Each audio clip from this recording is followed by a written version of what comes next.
Market Journal, television for agricultural business decisions, is a presentation of the University of Nebraska-Lincoln's Institute of Agriculture and Natural Resources. Promotional support is provided by the Nebraska Farmer Magazine.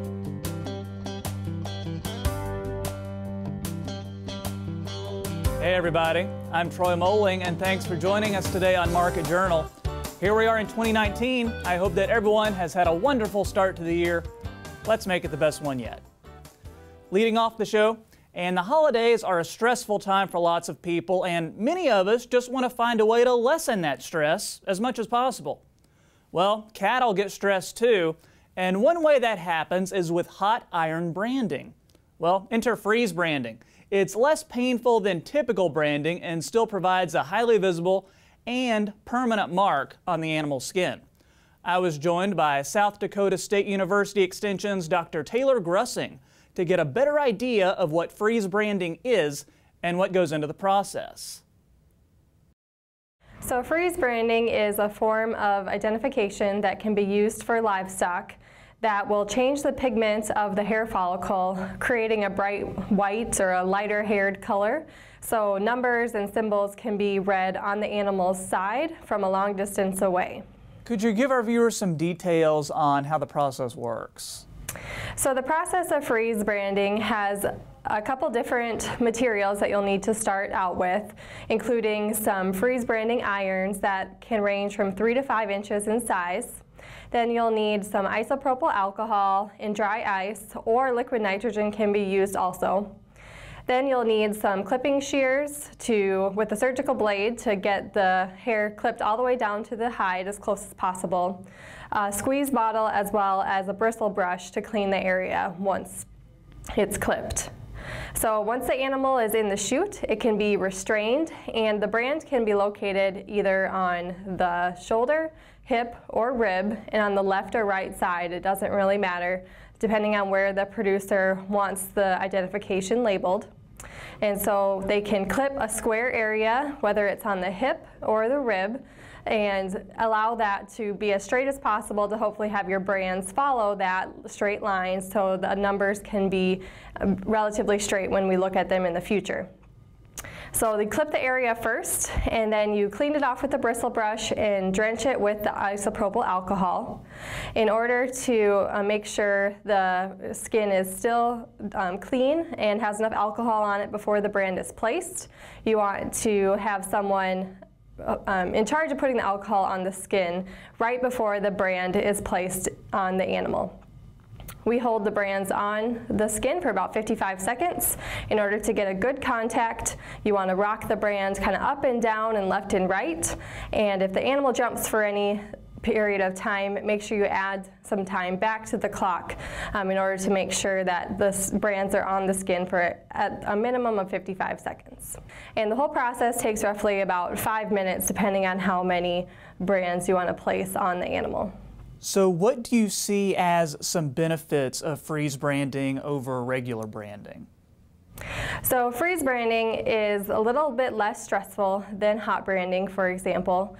It takes a longer period of time while the animal's standing in the chute, but it's not as damaging to the hide or as stressful to the animal. In addition, the brands are more readable. And so when you're looking across the pasture to see the numbers 1, 2, 3, for example, is a brighter white color that can be read very easily on any dark-hided cattle. So freeze branding does work the best on black and red animals. However, it can be utilized on white or lighter-haired animals, but the process will need to be lengthened for about 60 seconds, so that way it would appear more like a hot brand than a freeze brand. Now, is this something that's easy to learn, or would a professional need to be brought in? So producers can do freeze branding themselves. The main piece of equipment that they would need to purchase would be the irons. They can be bought on several livestock supply web pages, or some veterinary clinics will rent them out. There's also veterinary clinics or livestock companies that will come out and do this for the producers, and the charges usually range in the per head value or even a per digit value, depending on the type of program or type of numbers they're putting on the animals. So what needs to be taken into consideration as far as time and labor that's needed to do this process? So freeze branding can be a relatively labor-intensive procedure. As I said, it does take longer than hot branding, and so it's good to plan at least 4 people when you're going about the freeze branding procedure. So that way you have 1 person to bring animals up into the chute, 1 person to catch them, another to clip and prepare the freeze branded area with the alcohol, and also that person should keep time, or having a cheap kitchen timer that will beep at 55 seconds is another option for that. And then if you have 2 people to hold the irons, that may be better for if it's a long day process, but 1 person that consistently is holding the brands all day long is very valuable, so that way the brands are consistently placed throughout the day. And finally, is there a best time of the year to freeze brand the cattle? So freeze branding works the best when the environment is cooler. So traditionally this will be done in the fall or the winter time from, let's say, November to April. And that's simply due to keeping the dry ice and the isopropyl alcohol cool and keeping your irons cool through the entire period of time. When it's windy out, that will evaporate faster and the irons may not stay as cool. And then also yearling cattle are the best animals to implement freeze branding on, as they are relatively, they're still growing, but they're not in any stage of production such as pregnancy, that we want to avoid. And so they also have adequate body condition score or fat cover on their hip and ribs, and so that way we can get a good contact with their skin and their irons. Thanks again to Dr. Grussing for coming on the show. And here's an interesting fact. Freeze branding was first used in Sweden back in 1966. Keeping with cattle, and for many of them, home on the range is more than just an old song. It's a way of life. On that range, there's a multitude of research opportunities dealing with water, grazing, and animal health, just to name a few. And as Market Journal's Maddie McIntosh explains, the work being done there is crucial for advancing agriculture in Nebraska. Western Nebraska's rangelands are home to many ranchers and producers. Spanning nearly half of the state, the land is used for a variety of purposes. So rangelands cover about 23 million acres in the state of Nebraska. Most of that's in the Sandhills region, and also in the northwestern part of the state. This is about 47% of the land area of Nebraska. And these rangelands are extremely important to our beef cow industry, which is about 1.9 million beef cows in the state. It currently ranks us about 4th in the nation in the number of beef cows, and those cows spend a portion of their time on these rangelands. Some of them are year-round, and so not only is it critical for our beef cattle, these rangelands also provide a wealth of ecosystem services, wildlife habitat, water infiltration, soil erosion control, carbon sequestration. These rangelands are extremely important to us as a society, not only just to produce a product in beef cattle. Mitchell says it's important to understand how cattle graze in order to provide them with the most nutrition possible. That's why his research uses collars with GPS trackers to find out where cattle prefer to graze as the year progresses. So I got interested in using GPS collars and tracking devices to monitor how grazing behavior influence some of the plant-animal interactions. So we know that certain behaviors in cattle indicate where they'll go to graze and where they might graze more. So we're really looking at these preferred areas and how cattle go back to those areas over and over again and may utilize those areas more than other areas of the pasture. And so we're really looking at how their behaviors change over time within a pasture as there becomes less and less forage as grazing increases on a pasture. We're also doing some research looking at how cattle utilize some invasive species. And so this is in the Panhandle where the annual invasive grass, cheatgrass, is very common, and it's intermixed with a lot of our perennial grasses.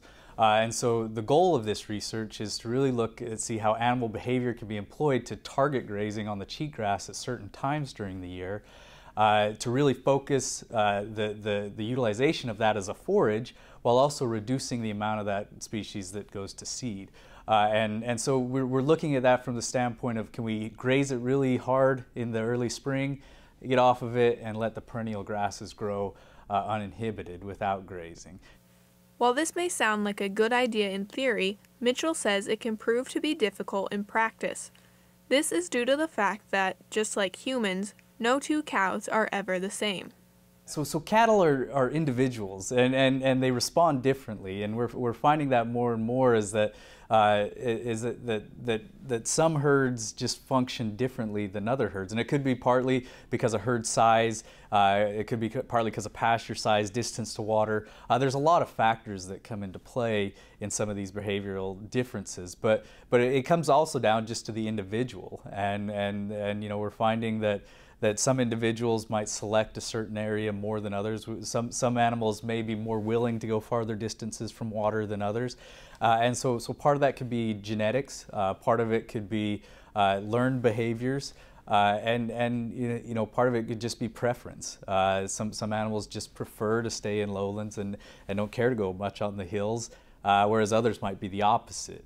And so there's benefits in both ways for some of these animals. Overall, Mitchell says the combined data will hopefully leave them with a good idea for different grazing strategies, which will help cattle graze more effectively in the future. So a big thing that we're looking at a lot of this research was with Dr. Walt Schock and Dr. Jerry Valesky that they've done at the Barter Brothers Ranch, which is near Rose, Nebraska, but looking at different grazing strategies. And so looking at everything from continuous grazing, where cattle are placed in a pasture all summer long during the growing season, and how that influences spatial heterogeneity of plant species and structure and height, as well as production at different topographic positions across the sandhills. And also looking at that in comparison to very intensive rotational grazing strategy, as well as a moderate grazing strategy of 3 or 4 pastures. And so a lot of that research they're looking at to really see how these different grazing strategies influence some of the plant communities, and how we can use these strategies, one, to improve efficiency of our beef cattle production, also looking at how it can manage for some of these more beneficial species that we want to see out there for livestock production, but also see how it affects plant communities that might have other ecosystem services for maybe wildlife species or some of these other services that are also important to have on rangelands. Reporting for Market Journal, I'm Maddie McIntosh. Other tools, such as drones and remote sensing, may be used in the future to help researchers gain a better understanding of changes in rangelands. And we're introducing a new segment on this week's show, a trivia question. Here's this week's, and we're sticking with the rangeland theme.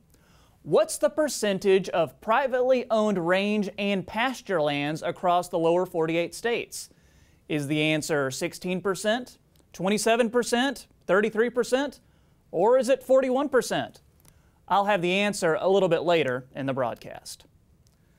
Moving on to this week's market segment, and we'll check on the state of soybeans to begin the new year. Could we see acreage for the crop shrinking? Plus, just how much have trade issues damaged our relationship with China? And what can the lessons of 2018 teach us this year? Before the holidays, I spoke with Dr. Frayne Olson, an agricultural economist with North Dakota State University. We began our interview talking about something he's an expert on, soybeans.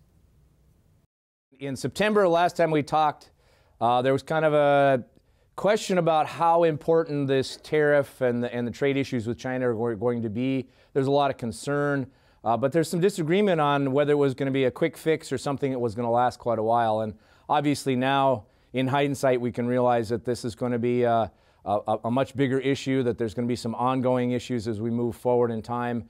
I think there's a general realization that, yeah, this is a really big deal and we're going to have to adjust. And the USDA says that it expects over a 7% drop in soybean acres for 2019, and that's from about 89 million acres to 82.5. What's your take on that? Yeah, and actually when I've tried to do my calculations and my estimates, or even look at what the futures market is suggesting and back calculating on what does that mean for production and usage numbers, I come in with something very, very similar to that. And again, so in my assessment, the futures market as well as some of the USDA numbers seem to be syncing up pretty closely, especially on the soybean numbers. For the corn numbers, might be a little bit of a difference between the initial numbers that USDA put out relative to what the futures market's suggesting right now. But again, we'll find out more of the specifics and details in January when later in January when USDA releases their final long-term forecasts. And assuming these trade issues with China get resolved sooner rather than later, do you see that things are going to get back to business as usual? Do you think there's going to be lingering issues? What do you think? No, in my opinion, we've already gone past the point of no return. In my opinion, we're looking at a new style of soybean industry in the United States. What that exactly looks like is still open for debate and discussion. But in my view, we've had several key turning points or key decision points as we move through time. The first was, of course, when South America planted their acreage. Again, they increased acreage. We were expecting some increase, but that increase got to be a little bit larger than expected because of the tariffs. The second is actually right now. During this time period is typically our peak export sales season when we book the contracts for the sales of U.S. soybeans into the world market, primarily into China. We have a very, very seasonal pattern. Normally we sell almost, or contract for sale, most of the soybeans in about a 5-month period. We're a long ways through that, and our export sales are way, way behind. So there's going to be a lot of uncertainty about will our export sales season linger a little bit longer? Will we be able to pick up some additional sales from other countries? We're going to be able to backfill some of the lost demand base we had in China during this time period when they normally buy from us very heavily. So this is kind of the second major turning point, and the final turning point is going to be, again, when we start planting acreage in the U.S. in 2019. As we get closer to the planting dates, how many acres are going to be shifted around? And so I do think we've seen a structural shift in the U.S. soybean industry. We're trying to figure out what this new path, this new world of soybeans will look like. What are the implications for some of the other crops like corn and wheat as we move forward in time? So I'm looking at this as a pretty large shift. I don't think we're going to go back to the way it was before. And do you see anything that producers or people in the industry learned in 2018 that'll be helpful for 2019? Yeah, and I think there's a lot of people right now, especially in the trade, in the industry side of things, looking to try and diversify their clientele base. We've become very dependent upon, especially in the soybean market, very dependent upon China as our primary customer. Tendency for people, I mean, it's human nature. We kind of pick the path of least resistance. And the path of least resistance in the soybean market has been, increased sales to our largest customer. And the path of least resistance for the Chinese has been buying from the U.S. and buying from Brazil. And because that's been simple, it's been easy. Well, obviously now, because of the trade issues, that's made everybody step back and rethink what their strategies longer term are. I think we're going to look at more diversification. I think there's going to be an increased emphasis on trying to sell soybean meal, especially into some of the Southeast Asian countries that aren't as interested in the raw soybeans. So I do think as we move forward, at least at the industry level, there's going to be a lot of focus on this diversification. What are some of the alternative market outlets? And that will move back through the system, obviously, to the farm level and might influence, obviously, the flow of grain and the timing of that flow of grain, and then potentially the impact of profitability of storage and how farmers have to manage their inventories. We'll have more with Frayne next week. I got his thoughts on what he's keeping an eye on as we begin the new year. And technology is everywhere. It's no different with agriculture. He'll break down what we can expect in that part of the industry too. Back to trivia now, and this week we asked, what's the percentage of privately owned range and pasture lands across the lower 48 states? The answer is B, 27%. That equates to about 528 million acres. That's more private land than forest and cropland. Moving on, and Dallas and Suzanne Schweitz travel all over North America, salvaging and marketing used milk bulk tanks and dairy equipment for their Salvage House and Schweitz Dairy Equipment business. That older equipment bought by the company often finds a new home in new markets. Even tanks from the 60s and 70s that are in good shape can find use by someone else. Nearly 1/3 of the equipment they sell doesn't go back into the dairy industry, but is put to use in other growing industries like craft breweries and wineries. Learn more about the Schweitzes and their business in the January Nebraska Farmer. It's time now for weather with Nebraska Extension ag climatologist and Market Journal chief meteorologist Al Dutcher. Happy New Year, Al. So far, not a bad start to 2019. So how's January shaping up? Well, Happy New Year, everyone, and welcome to 2019. Troy, you're exactly right. We've had some nice conditions, and we are probably going to see some of these conditions continue for the majority of this 7-day forecast period outside of probably Sunday night and also late next week as another system approaches us. But overall, December came in as a very wet month on a statewide basis with heavy rainfall in portions of east central, southeast, and south central, where we received in excess of 3 inches with 2 different storms in many locations, representing almost double, in some locations, triple what we would normally receive during the month of December. So if we look at the impending storm system out west, we have this trough today in the western United States with a big ridge over the center part of the country and a little bit of energy movement over the Great Lakes. So for us, it looks to be a warm and dry forecast for today. Primarily highs in the upper 40s to low 50s. Low 50s the farther south you go, with the low pressure indicated at the surface in southeast Colorado, but it's out in advance of this trough and no moisture to feed it.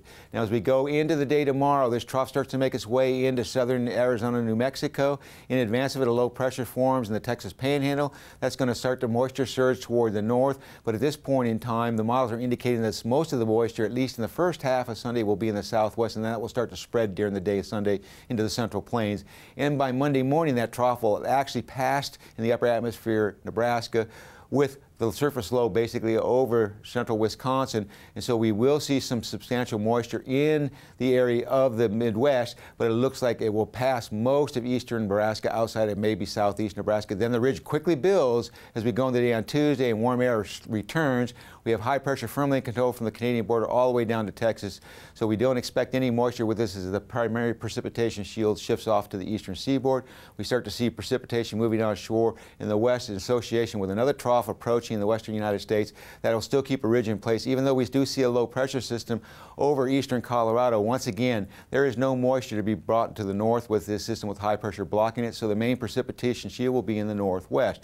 On the day Thursday, this trough starts to make its way inland over the southwestern United States. That's going to allow more moisture to start moving toward the north, but the primary focus of precipitation will be under this cluster of low pressure system trying to develop at the surface, and we can see the shield of heavy precipitation projected by the models to occur in the southwest, and then the models quickly move that out into the central plains as we do on the day on Friday. That brings that low pressure system out into portions of eastern Kansas. That's going to allow enough moisture to the north of it to produce rainfall at this point across east central southeast from Nebraska and points to the east. To the north, heavier snow is possible. If this comes out a little bit farther toward the south, the snow shield would drop more into east central and southeastern Nebraska. As we look to the 8 to 14 day forecast for next Thursday to the following Tuesday, it looks like the ridging pattern and the warm conditions that have been predominant will continue. And in terms of precipitation, the majority of this precipitation is with this storm system projected to come out this weekend. Thanks, Al. These days, everyone has an opinion, but one thing we can all agree on is that manure is pretty smelly. People often look at it as an environmental liability, but if manure is applied at rates equal to or less than the nitrogen requirement of a crop, it can produce more environmental benefits than commercial fertilizer. We sat down with Nebraska Extension livestock environmental engineer Dr. Rick Koelsch to learn more. For centuries, farmers have used manure to enrich their soil and help their plants grow. Sure, it's full of nutrients, but it also contains things you can't get from man-made fertilizers. Manure has carbon in it, unlike our commercial fertilizers, and that's really where manure, if it's used properly, selected for the right locations, it has an additional value far beyond commercial fertilizers. And so that's where we get both some environmental benefits and some economic benefits that we wouldn't have expected often. Last year, a team of researchers in China conducted 140 distinctive trials to learn how manure can produce more environmental benefits when compared to commercial fertilizer. The tests used grain-related crops and looked at manure substituted with fertilizer from Asia, Europe, and the U.S. They found that in situations where we apply manure at a rate that is less than nitrogen requirement of the crop, that is more than double that, above 10%. And so that was suggesting to us that there's probably a connection, a complementary connection between fertilizer and manure. The study yielded some interesting environmental results too, as it relates to nitrogen and carbon. Manure trials had lower nitrogen loss to surface and groundwater, which in Nebraska is very important. It also had less ammonia losses into the air. The last thing that this study pointed out to us was the change in the carbon in the soil. We know that manure adds carbon to the soil, and a lot of that carbon is really showing up as an increase in the microbial biomass. And the energy that manure brings is the food source for those microbes, and it just really causes an explosion of their population and their activity. And that explosion in microbial activity really leads to a lot of the soil changes and the benefits that we see environmentally. As with many things, moderation is key. Applying too much manure can reverse its beneficial purposes. So that means that if we're going to put manure on, we need to estimate the nitrogen availability to the crop and then reduce the fertilizer by that same amount. So meeting the nitrogen requirement and not exceeding it. In fact, the study suggested that even stepping back maybe 50 to 75% of the nitrogen requirement would be the best place to apply. Dr. Koelsch says that when manure is applied at near a nitrogen rate, then it's likely we're adding in too much phosphorus, potassium, and other micronutrients. That can cause problems. So in particular, phosphorus is a water quality concern. So if we do not return to that same field with manure until the phosphorus levels have come back down to below what the crop needs, then we will not have an environmental concern from a phosphorus perspective. You can learn more about this research online. Just head over to cropwatch.unl.edu and type manure into the search box. That's going to do it for our first show of 2019. We appreciate you being with us today. Hope to see you right back here next time. Until then, I'm Troy Moling. Thanks for watching. Join Market Journal online at marketjournal.unl.edu. You can also follow us on Twitter, Instagram, and Facebook. Promotional support is provided by the Nebraska Farmer Magazine. Market Journal is produced by the University of Nebraska-Lincoln's Institute of Agriculture and Natural Resources.